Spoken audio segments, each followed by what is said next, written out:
Good morning, good afternoon, good evening, good whatever time you happen to be joining me over here. It's Naturally Nat.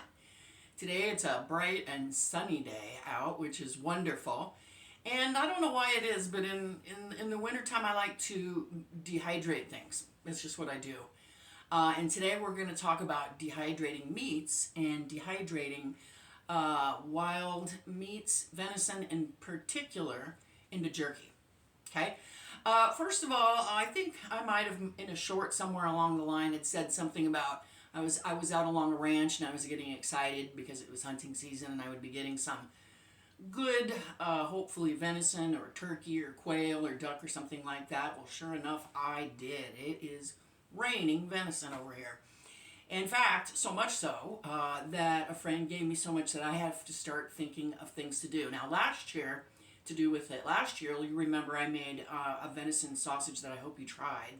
It is so better than any summer better for you and better to eat than any summer sausage that you can get. And another thing you can do with venison, but you can also do this with salmon, you can also do this with beef, is to make jerky out of it. If you're a fan of that, if you like to do outdoors things, you like to have that on hand.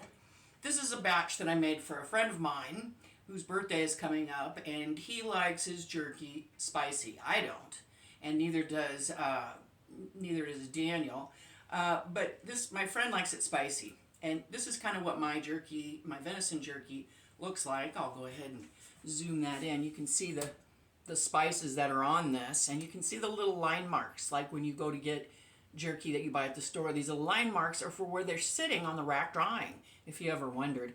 And I wish you could smell it, because this jerky just smells really good. In fact, over the past holidays, my sister and I went to a fancy store. I think it was called the Jerky Store, and I was kind of blown away how expensive jerky is, period. Whether you're getting salmon jerky or you're getting beef jerky or venison jerky, you could make turkey jerky. Just about anything. I bet you could even make some sort of tofu jerky if you wanted to. But I think it was $25 or $26 a bag. So if you ever find a good deal, you get some venison from a friend, right? And you're not sure what to do with it, especially if it's a roast cut, because that's what I use when I make my venison. But if you want to make beef jerky, you certainly can. In fact, I wrote in my notes that the best cuts I have found for beef are top round and bottom round. So if you ever see those on sale, and they often do go on sale because a lot of people don't know what to do with them and the butcher's got to get rid of everything anyway, you can pick something up and you can make your own. Great for taking camping, right? So I got gifted this dehydrator, and I think a while back I looked it up to still see if they made this, and they do. It doesn't look the same. But I bet I got this when I was right out of college, and that was, let me tell you, a long time ago. So this thing's, let's just be polite and say, a couple decades old, actually quite a bit older. But this has lasted me forever, and I've done tons of jerky on it. And I've also made fruit roll-ups in this, which are great to bring on when you go camping or hiking. If you're a vegetarian, I'm sure you love fruit roll-ups. I've done all kinds of things on this thing. One of the best gifts I ever got. I'm going to show you today how my version of venison jerky, but again, you can use my basic recipe and method for any kind of jerky that you want to make. Okay, so let's go ahead and get started. The first thing that I did with my venison, and I'll bet I had 5 pounds of it, close to that, I'm talking, like 2 football-sized pieces of meat, is I went and I made sure that they got into the freezer, and then I took them out and let them thaw out in the refrigerator, but only about 3/4 of the way. That makes it much, much easier for cutting into thin strips. And when I say thin, we are talking pretty thin. So that is like, a 1/4 of an inch or 1/8 of an inch. You're going to end up beating it into a thinner consistency anyway. I think that's the best way to go. So you'll want to freeze it. You'll want to get yourself a good plastic cutting board like this, even though I've got a really good wooden one my brother made for me. You want a plastic one because you don't want to have any contamination. right? And you're going to want to sharpen your chef's knife. You want a chef's knife. And then I realized just the last batch that I made, which was just the other day, that a fillet knife would have worked better. So that's on my Christmas list for somebody to get me next year, somebody in my family. I think a fillet knife works best for cutting off that silver. Because that's the first thing you're going to want to do after you take that partially thawed roast out of your refrigerator. You're going to sharpen your knife. You're going to get your workstation set up, and you're going to go ahead and you're going to cut these into 1/4 of an inch or 1/8 of an inch. And if all you can get is 1/4 of an inch, that's fine. But make sure you have a sharp knife so you don't get cut. Right? You get cut more often with a dull knife. Go ahead, cut them all. And as you're going through them, what I do is I spread them out on this thing. I get myself this kitchen mallet, or you could use a heavy cast iron pan like what I got up here. That would probably work. It'd be a little clumsier, or a rolling pin. But this is your best bet. And I like to I like to hit them. You only have to hit them a few times to get your regressions out. That's how you get them really nice and thin like this. Because I got some of them thin enough that I didn't have to use the mallet, and you want to use the flat part. But some of them I was able to get thin without using this. But put a piece of plastic when you get it all cut up, and then go ahead and pound it down. Okay. Then the next thing you want to do is get your food dehydrator out. Now you can also do this in the oven. And I was talking to a friend of mine who's a hunter the other day, and he said he prefers his oven. But I don't have any experience with that. You'll have to look that up to get the time and the temperature for that. I'm only known my dehydrator, which is very reliable. And anyway, so after you get your meat all cut up, I'd go and pound it with your mallet.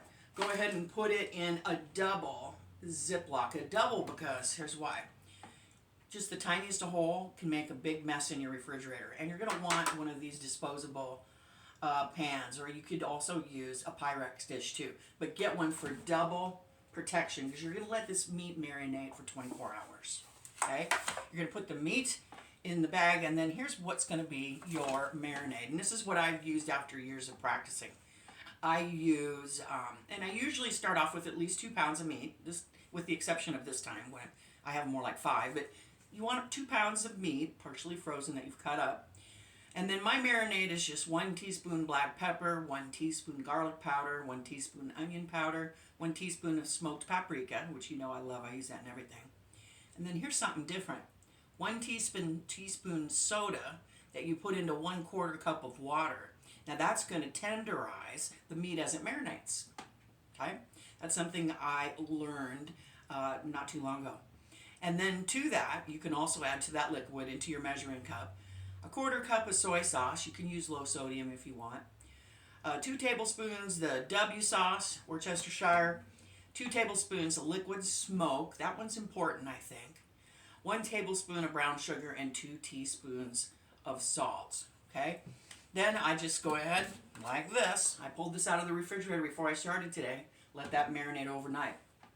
And it smells good. It smells good, right? Then I probably am not going to do this on the counter because this takes up a lot of room. And it's a little noisy. This is how noisy it is. Listen. It sounds like a blow dryer. What I'll do is I'll put this down in my basement in the back of the room and plug this in, because then it won't bother anybody if anybody's watching a show or whatnot. But anyway, we'll pull the meat out of the refrigerator. Now you don't want to spray these, okay? Because oil is the enemy of dehydration. Any liquid is, right? That's what you're aiming to do, is get rid of that liquid. So also when you're cutting that meat, take your knife that's sharp and pull off any of that silver stuff. You don't want any fat. Now you can save it. You can give it to, I guess you could give it to your dog if you have it. Or you could grind it into meatballs or something. But you don't want any fat, because I've found in my jerky making experience before that can attract mold. So you don't want that. Okay? So I've had this marinating. I know that all the fat's cut off this batch, so I don't have to worry about it. What I'm gonna do now is I'm going to add it to the trays. Okay, and it'll be ready for turning it on and letting it go. Now I let it go anywhere from, depending on the thinness of the meat and the humidity in the air, which there usually isn't too much humidity, anywhere from 10 to 20. Never not. I don't think I ever go 24 hours, but usually around 10 hours. And then this is ready to go. Okay. Then you can put it in a food saver and suck all the air out of it. And then if you're doing it long-term storage, I think it's the best idea to keep it in your refrigerator, and just monitor it. But if you don't want to and you just want to put it in the food saver, you can. Just always make sure you don't see any mold, okay, which you shouldn't. And I've only had once that had that happen in 25 years. But, you know, just use common sense, right? Because it is perishable. And some of these I did a but not so good a job on. This is a little on the thick side. This may go longer than the rest of the pieces. So during the 10 to, I guess 24 hours you could say, you want to monitor and pull those thinner pieces out that are totally brittle. Now some people, my friend who's a hunter says he likes the oven because he doesn't like how brittle they get. I don't mind the brittleness of jerky. I think that's part of the fun, actually. You'll want to make sure, the only thing on these trays is that you want to make sure that nothing is touching each other, right? You can fit as many or as the few of pieces of meat that you want on here. And mine comes with 1, 2, 3, 4. I think I have one tray downstairs, maybe 4 or 5 of these trays, right? And you want the ones that let the air flow. You don't want to put down the plastic sheets that are for marinating or for dehydrating things like soup, right? You want to use these ones that are I don't know what you'd call it, that are so the air can get through really well through all sides. I'm going to go ahead. I don't really have that much more left to make in this batch, that much, which is probably going to fill maybe 2 more of these. Then I'm going to plug it in, and tomorrow I'm going to have delicious jerky, which is so good. Like I said, when you're outside, but it's also good if you want to watch the game and have a beer. Beef jerky, totally, or venison jerky. But go ahead and give it a try. Like I said, look for sales on those rounds cuts if you wanted to first do it with beef. But let me know. Drop me a comment if you've done any other kind. Like if maybe you're from Alaska and you've done salmon jerky, or if you're a vegetarian and you've made some other type of jerky using some other kind of product. I would love to know. Make sure that you hit the like and please hit the subscribe, comment. It helps my channel. And enjoy some delicious jerky. And I'll see you next time. Bye-bye.